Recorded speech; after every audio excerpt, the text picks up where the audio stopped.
नमस्कार दोस्तों, संत कबीर दास का एक मशहूर दोहा है जिसमें उन्होंने लिखा है कि सात समंद की मसी करो, लेखनी सब बन रहा है, धरती सब कागज करो, हरि गुण लिखा मिल रहा है। इसका मतलब, इसका अर्थ यह है कि अगर सातों समुद्र की स्याही बना ली जाए, सारे पेड़ पौधों से कलम बना ली जाए, पूरी धरती को कागज में बदल दिया जाए, तब भी प्रभु के गुण नहीं लिखा जा सकता है।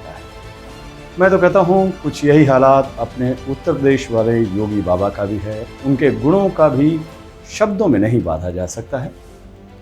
जब से वो यूपी के राज सिंहासन पर आसीन हुए हैं, तब से नित नए नए चमत्कार दिखाते रहे हैं।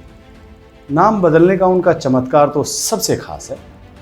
बड़ी बड़ी समस्या को वो बस नाम बदलकर चुटकी में हल कर देते हैं। अभी यह काम उन्होंने पूर्वांचल में किया है। पूर्वांचल के इलाके में हर साल हजारों बच्चों की मौत जापानी बुखारों से होती है, लेकिन जब से अपने योगी बाबा के हाथ में सत्ता की बागडोर आई है, जापानी बुखार का प्रकोप खुद ब खुद कम होने लगा है। योगी बाबा के राज में जिस तरह से जापानी जो बुखार है वो पूर्वांचल के इलाके का पिंड छोड़ रहा है, उसको देखकर तो यही लग रहा है कि वो यहाँ से जड़ मूल से खत्म हो जाएगा। आपको मेरी बात पर विश्वास नहीं हो रहा है तो इन आंकड़ों पर गौर फरमाइए।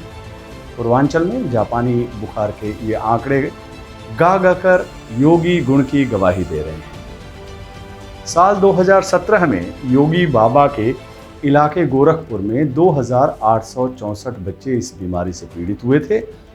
उसके अगले साल यानी 2018 में गोरखपुर के बीआरडी मेडिकल कॉलेज में इस बीमारी से पीड़ित 1242 बच्चे भर्ती हुए। उसके अगले साल से यह संख्या फिर घट गई। साल 2019 और साल 2020 में तो केवल 913 बच्चे ही जापानी बुखार की चपेट में आए, और इस साल तो अब तक यह संख्या केवल 428 की है ना योगी बाबा का चमत्कार। आप भले कुछ कहें, लेकिन योगी बाबा के भक्तगण उनके चमत्कार को नमस्कार करते हैं। कह रहे हैं कि योगी बाबा के डर से जापानी बुखार के वायरस उत्तर प्रदेश राज्य छोड़कर भाग गए। योगी महाराज के तपोबल से जापानी इंसेफेलाइटिस के वायरस भस्म हो गए। लेकिन बुरा हो इन खबर नवीसों का, जैसे ही जापानी बुखार के ये आंकड़े सरकारी फाइलों से बाहर निकलकर उन तक पहुंच, तब तक सारे चौकन्ने हो गए। चर्चा करने लगे कि जैसे योगी बाबा ने कोरोना से हुई मौतों को कोविड मौत मानने से ही इनकार करने का चमत्कार दिखाया था, कहीं यहाँ भी वही मामला तो नहीं।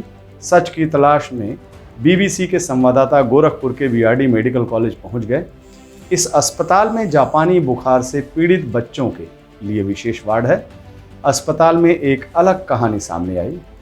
पता चला कि वहां पीड़ित बच्चों की मेडिकल फाइल में जापानी इंसेफेलाइटिस लिखकर नहीं एडमिट किया जा रहा है। बीमार बच्चों को एडमिट किया जा रहा है, लेकिन उनकी बीमारी का नाम जापानी इंसेफेलाइटिस की जगह दिया जा रहा है AFI, यानी एक्यूट फिनाइल इलनेस। यह मेडिकल साइंस का नया नाम है। बीबीसी के मुताबिक साल 2018 से पहले यह नाम यहाँ नहीं था। गौर फरमाइए, इस बाबत बीबीसी ने क्या लिखा है वो आपको पढ़ के सुनाते हैं। महाराजगंज के एक सरकारी अस्पताल के डॉक्टर तो यह नाम सुनकर पहले हंस पड़े, फिर कहने लगे जब अलग अलग किया जाएगा तभी तो संख्या कम आएगी। पहले भी AES और JE को, यानी जापानी इंसेफेलाइटिस को अलग अलग करके देखते तो सारे बच्चे JE से ही पीड़ित नहीं थे, और ना ही मरने वाले सारे बच्चे JE यानी जापानी इंसेफेलाइटिस से मर रहे थे। जब तक जांच में पता चला कि JE है या नहीं, कई बच्चे तो उससे पहले ही दम तोड़ देते थे। मतलब यहाँ भी योगी बाबा ने बस नाम बदलकर बीमारी कम करने का चमत्कार दिखा दिया है।